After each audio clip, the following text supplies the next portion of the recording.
Assalamualaikum warahmatullahi wabarakatuh. Nama saya Alijirida Sofian dari kelas 12 IPS 3. Di sini saya akan mengutarakan rangkuman materi Bahasa Indonesia semester 1 dan semester 2. Di bab pertama yaitu surat lamaran pekerjaan. Surat lamaran pekerjaan berisi permohonan untuk bekerja pada suatu tempat. Hal yang wajib dikemukakan yang pertama yaitu identitas diri, 2 jasa yang bisa diberikan, 3 pendidikan, 4 keahlian, dan yang terakhir yaitu pengalaman atau kualifikasi.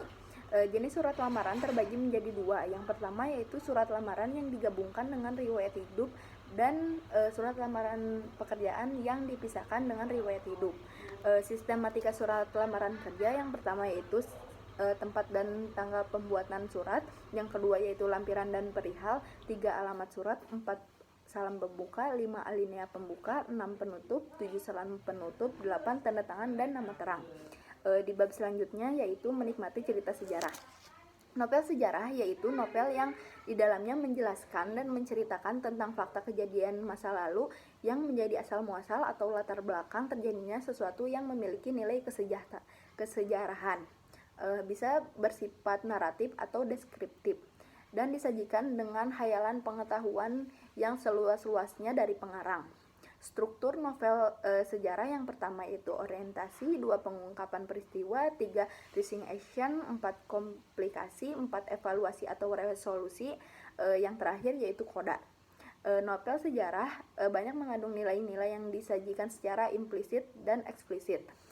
Yang pertama yaitu kaidah kebahasaan teks sejarah adalah banyak menggunakan kalimat makna lampau, kata yang mengatakan urutan konjungsi kronologis dan temporal, kata kerja yang menggambarkan suatu tindakan, kata kerja material, kata kerja yang menunjukkan kalimat tak langsung sebagai cara menceritakan tuturan seorang tokoh oleh pengarang. Kata kerja menyatakan sesuatu yang dipikirkan atau dirasakan oleh tokoh, kata kerja mental. Dialog hal ini ditunjukkan oleh tanda petik ganda, kata kerja yang menunjukkan tuturan langsung. Kata-kata sifat, deskripsi language untuk menggunakan tokoh dan suasana. Yang bab selanjutnya yaitu memahami isu terkini melewati editorial. Editorial adalah artikel utama yang ditulis oleh redaktur koran yang merupakan pandangan redaksi terhadap sesuatu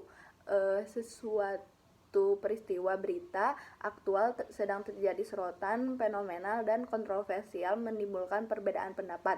Isi teks editorial yaitu fakta atau peristiwa aktual, fenomenal dan kontroversial, pendapatan atau opini redaksi terhadap peristiwa tersebut. Opini dalam editorial dapat berupa kritik, penilaian, prediksi, harapan maupun saran. Perbedaan fakta dengan opini adalah fakta tidak dapat terbantahkan, opini sebaliknya justru masih diperdebatkan. Dalam menanggapi suatu objek atau peristiwa yang sama akan menimbulkan berbagai pendapat yang sifatnya subjektif. Struktur teks editorial meliputi pernyataan umum atau tesis, argumentasi, dan penegasan. Ciri-ciri kaidah kebahasaan teks editorial adalah menggunakan kalimat retoris, menggunakan kata-kata populer, menggunakan kata ganti penunjuk yang merujuk pada waktu, tempat, peristiwa, atau hal yang menjadi fokus ulasan, menggunakan konjungsi kausalitas. Syarat saran rekomendasi yang baik adalah benar-benar bisa menjadi solusi bagi penerima saran untuk memecahkan masalah dan praktis dapat dipraktiskan. Bab yang selanjutnya yaitu menikmati novel. Novel merupakan karya prosa fiksi yang panjang mengandung rangkaian cerita kehidupan seseorang dengan orang-orang di sekelilingnya dan menonjolkan watak dan sifat setiap pelaku. Di dalam novel terdapat unsur-unsur pembangun dari dalam atau unsur intrinsik novel. Tokoh adalah para pelaku yang dapat atau yang terdapat dalam cerita. Yang selanjutnya yaitu alur atau plot adalah ringkasan peristiwa yang disusun berdasarkan hubungan kausalitas. Secara garis besar alur dibagi menjadi 3 yaitu awal, tengah, dan akhir. Alur atau plot memiliki sejumlah kaidah yaitu plausibility atau kemasukalan, surpresi atau kejutan, suspensi, unity atau keutuhan. Yang selanjutnya yaitu latar atau setting dibedakan menjadi 3 macam, yaitu latar tempat, waktu, sosial. Judul sering mengacu pada tokoh, latar, tema maupun kombinasi dari unsur-unsur tersebut. Sudut pandang atau point of view memasalahkan siapa yang bercerita. Sudut pandang dibedakan menjadi sudut pandang orang pertama dan orang ketiga. Tema merupakan pokok pikiran atau dasar sebuah cerita. Bab yang selanjutnya yaitu bab 5, menjelaskan gagasan melalui artikel. Artikel merupakan jenis tulisan yang berisi pendapat, gagasan, pikiran, atau kritik terhadap persoalan yang berkembang di masyarakat, biasanya ditulis dengan bahasa ilmiah populer. Terdapat 3 utama yang perlu dipahami terkait artikel, yaitu opini, struktur artikel opini, argumentasi, dan bahasa. Struktur artikel akan diawali dengan pernyataan pendapat, tesis, statement, atau topik yang akan dikemukakan. Tesis tersebut dikembangkan melalui beberapa argumen. Bagian akhir artikel opini berisi pernyataan ulang, pendapatan reinterior, yakni penegasan kembali pendapat yang sudah dikemukakan agar pembaca yakin dengan pandangan atau pendapat tersebut. Argumentasi yang dikemukakan harus kuat, dalam arti harus didukung dengan data dan fakta, karena artikel opini pada umumnya bersifat aktual yang berisi analisis subjektif terhadap suatu permasalahan. Argumen yang dibangun harus konstruktif agar pesan dalam tulisan dapat diterapkan secara baik oleh para pembaca. Bahasa dalam artikel opini biasanya disebut dengan bahasa ilmiah populer, berbedanya dengan bahasa ilmiah pada umumnya. Penggunaan bahasa penting untuk diperhatikan dan disesuaikan dengan sasaran pembacanya. Oleh karena itu, pada saat ini membuat opini digunakan bahasa yang komunikatif, tidak bertele-tele, dan ringkas penjelasannya. Dalam menggali gagasan dan argumentasi, gunakanlah kalimat yang efektif, efisien, dan mudah dimengerti. Di bab selanjutnya yaitu bab 6, menilai karya melalui kritik dan esai. Teks kritik berisi tentang penilaian kelebihan dan kelemahan sebuah karya secara objektif, disertai dengan data pendukung, sinopsis karya, alasan logis, dan teori yang mendukung. Teks esai berisi kajian tentang sesuatu objek atau fenomena tertentu dari sudut pandang pribadi penulisnya, bersifat subjektif, dan disajikan dengan gaya bahasa khas penulisnya.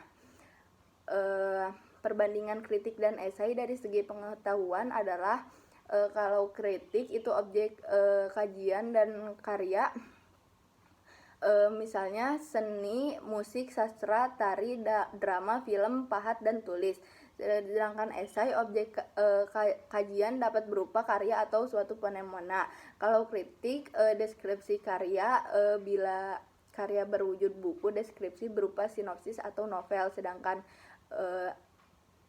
esai tidak ada ringkasan atau sinopsis karya. Kritik yaitu menyajikan data-data objek, dan esai tidak selalu membutuhkan data. Yang selanjutnya yaitu perbandingan kritik dengan esai dari segi pandangan adalah sebagai berikut.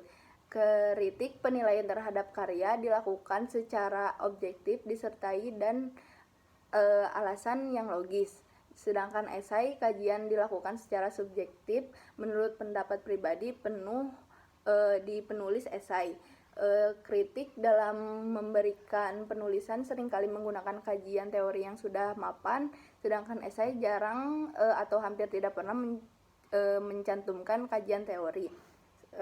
Yang selanjutnya yaitu kritik pembahasan terhadap karya secara utuh dan menyeluruh, sedangkan esai objek atau fenomena yang dikaji tidak dibahas menyeluruh, tetapi hanya pada hal yang menarik menurut pandangan penulisnya, meskipun pembahasannya dilakukan secara utuh. Yang selanjutnya yaitu sistematika teks kritik dan esai dapat dilihat dari struktur teksnya sama dengan struktur teks eksposisi, yaitu pernyataan pendapat, tesis, argumen, dan penegasan ulang. Kaidah kebahasan teks kritik dan esai adalah banyak menggunakan pernyataan persuasif, banyak menggunakan pernyataan atau ungkapan yang bersifat menilai atau mengomentari, banyak menggunakan istilah teknis berkaitan dengan topik yang dibahasnya, banyak menggunakan kata kerja mental, khusus untuk esai penyajian menggunakan gaya bahasa yang subjektif. Sekian dari saya. Wassalamualaikum warahmatullahi wabarakatuh. Mohon maaf apabila kesalahan.